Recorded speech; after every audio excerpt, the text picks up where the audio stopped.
In this video we will recap the last lesson in these first two examples and then move on to some more examples for your notes.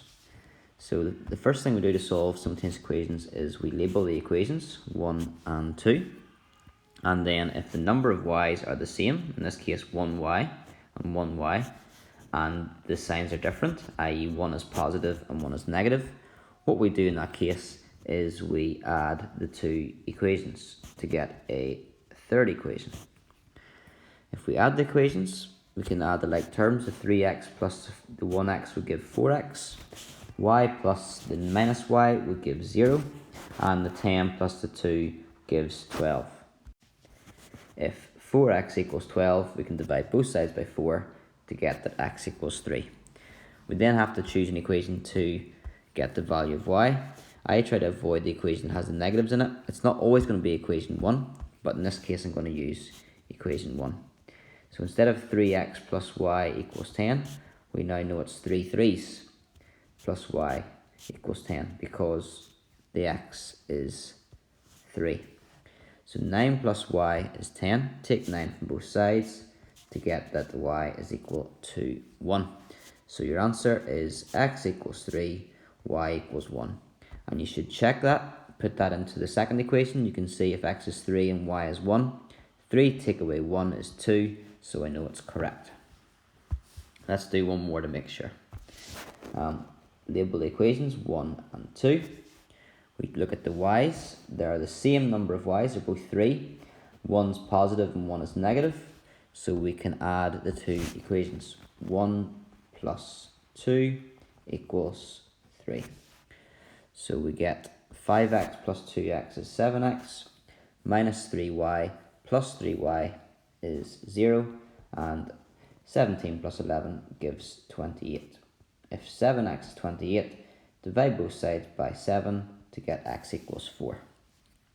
This time I'm going to choose equation 2 to get the value of y because it doesn't have any negatives in it.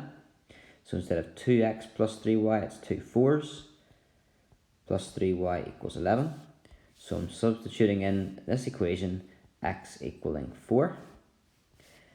That simplifies to be 8 plus 3y equals 11. Take 8 from both sides to get 3y equals 3. And then when you divide both sides by 3, you get y equals 1. So x equals 4 and y equals 1. You should go back and check the other equation. In this case, we've done the second one, so check it for the first.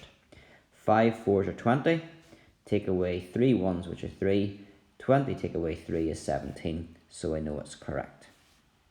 Now, so far the examples have had a positive and a negative number of y's. So what happens if the number of y's are both positive or both negative? Let's get these into your notes.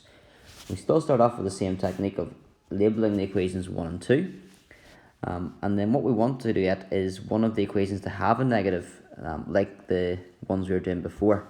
So I can get the second equation, and I can multiply the second equation by minus 1. And that will give me a new equation, equation 3. If I multiply it by minus 1, I would get 4x times minus 1 is minus 4x, y times minus 1 is minus y, and 19 times minus 1 is minus 19. And then, they don't rub it out in your notes, but you can forget about that second equation now. We don't really need to use it. So we can ignore it for a second. And we've now got our first equation with the positive number of y's and the third equation with the negative number of y's. And when one's positive and one's negative, remember we can add those two equations. So we add equation 1 and 3 to get a new fourth equation where 6x plus minus 4x would give 2x, y plus minus y is nothing, and 27 plus minus 19 is 8. And if 2x equals 8, x equals 4.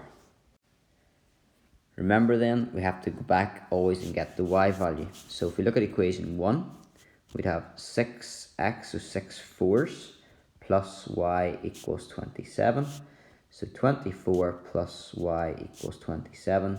Take 24 from both sides to get y would equal 3.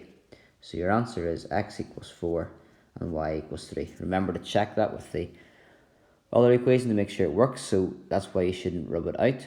And you'd see then we've got 4 times x, so 4 4s are 16, plus y, which is 3. 16 plus 3 is 19, so we know it's correct. Let's try this again with the fourth example. We label the equations 1 and 2. Unfortunately, they have both got a negative sign, so I want to have one of them to be positive. So we'll get the first equation, and I'll multiply it by -1 to give a third equation. If I multiply that by -1, basically the signs of each term change. That's why I'm multiplying by -1, because that will give me a positive y now instead of a negative y, and I've now got two equations, one with a positive and one with a negative number of y's. I can sort of ignore for a second that equation 1 and focus just on solving these two equations. What do I do with them? Well, now that the signs are the same and I've got the same number of y's, I can add the two equations. So 7x plus minus 4x is 3x, minus 3y plus 3y is nothing, and 50 plus minus 26 gives 24. If 3x is 24, divide through by 3 to get x is 8. If I put it into equation 2, looks awkward enough. If I remember about equation 1, it's also difficult. So we can't get away from the negative sign in this case. There's nothing we can do. So we need to go back to get y, and we'll just use equation 1. 8 4s, or 4 8s, take away 3y is 26. That is 32, take away 3y is 26. A number of ways you can solve this. I'm going to take the approach of a lot of people don't like having -3y, so what we can do is add 3y to both sides. So we could write that as 32 equals 26 plus 3y. There are other ways. And then you take the 26 off both sides to get that 3y would equal 6. And if 3y is 6, y would be 2. So your answer is that x is 8 and y is 2. And go back and check that in. I'll leave that up to you to check that that works for the second equation. All the best.